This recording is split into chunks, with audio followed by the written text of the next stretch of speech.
Après 2 mois d'une trêve très fragile, l'Ukraine se prépare au combat face aux forces séparatistes pro-russes, visiblement largement renforcées par Moscou. Sommes-nous en train d'abandonner l'Ukraine à Vladimir Poutine? C'est la question qui fâche de 7h15 sur Europe 1. Et pour y répondre, je reçois Nathalie Pasternak. Bonjour. Bonjour. Vous êtes présidente du comité représentatif de la communauté ukrainienne en France. Ce matin, vous êtes inquiète, résignée, en colère. Comment vous voyez les choses évoluer dans votre pays ? Effectivement, un mélange de toutes ces émotions, mais surtout, je vois des Ukrainiens qui sont depuis plusieurs mois déjà très préparés à cette éventualité sur le terrain de la guerre, évidemment. On voit que Poutine, effectivement, a renforcé ses troupes, a fait fi du traité de Minsk du 5 septembre, où il s'était engagé quand même, traité de cessez-le-feu. Il était autour de la table des négociations pour apporter la paix, contribuer à la paix en tout cas. Au contraire, il a organisé très récemment encore un 4e ou 6e convoi humanitaire qui lui sert finalement à renforcer les troupes, des chars, des blindés, des lance-roquettes, des munitions.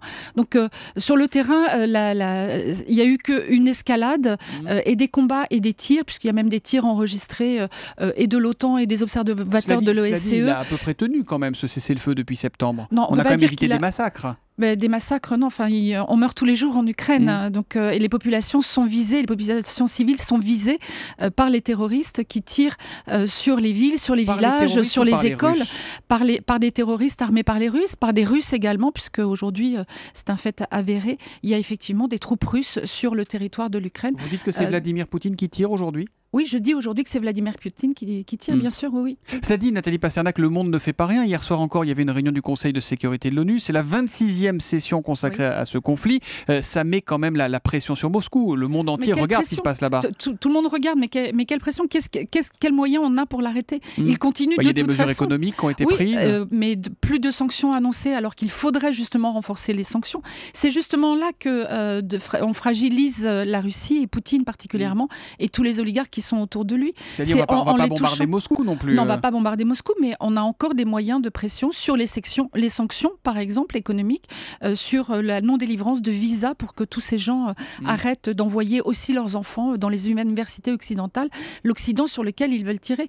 Moi, ce qui m'inquiète, c'est, mettons aussi, parce que parlons de l'Ukraine, mais parlons aussi de ce qui se passe autour de l'Ukraine et en Europe, des avions russes qui font des exercices aériens depuis tout cet été et qui vont même jusqu'au large du Portugal. Ça, c'est très inquiétant. Vous dites que Poutine fait exactement ce qu'il veut en ce moment, et depuis des mois maintenant, en fait. Mais depuis des mois, et en fait, il essaye de coller à la dialectique des chancelleries occidentales, mais c'est juste pour endormir, puisque à chaque fois qu'il s'est réuni, il a accepté de discuter, enfin, ou en tout cas de rencontrer autour d'une table de négociation de Genève, de Minsk, de différentes rencontres comme ça. À chaque fois, il a dans les jours qui ont suivi, renforcer sa présence en Ukraine et en tout cas renforcer son matériel sur place. Vous pensez que de ne pas donner des visas à quelques notables russes, ça va vraiment changer quelque chose? L'ONU dit hier soir redouter le retour à une guerre totale. Ça serait catastrophique pour tout le monde. Mais on est à la veille d'une guerre totale en Ukraine, oui. Et le ministre de la Défense ukrainien a annoncé hier qu'ils étaient prêts à cette éventualité, évidemment, oui. Et la France, est-ce qu'elle fait ce qu'elle a à faire? On n'a pas livré le Premier ministre. Là, ça devait être fait demain. C'est pas rien. Hier encore, Jean-Yves Le Drian a dit que la décision de fournir ou non ce porte-hélicoptère sera prise le moment venu. Ça veut dire que c'est pas pour demain. Ça, c'est une sanction. Voilà, ça, c'est pas une sanction. La sanction, ce serait non, nous ne livrons pas le Mistral. Parce que oui, aujourd'hui, la Russie menace l'Europe tout entière. C'est pas seulement l'Ukraine qui est menacée. Abbott, le Premier ministre Abbott a rencontré Poutine récemment à Pékin. Dans quelques jours, il y a le G20 qui se réunit en Australie.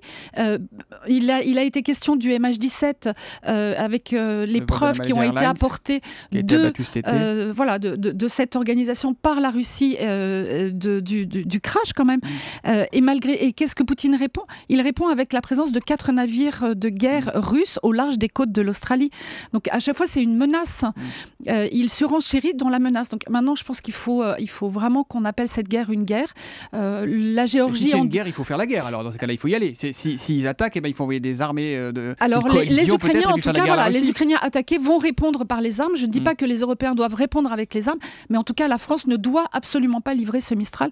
Ce serait criminel et c'est mettre en danger encore plus l'Europe et déstabiliser l'Europe et montrer à Poutine qu'on a peur de lui. Et ça c'est aussi lui donner la possibilité de continuer, évidemment. Merci Nathalie Pasternak d'être venue en direct sur Europe 1 ce matin. Vous êtes, je le rappelle, la présidente du comité représentatif de la communauté ukrainienne en France. Voilà, et si vous me permettez, www.crcuf.fr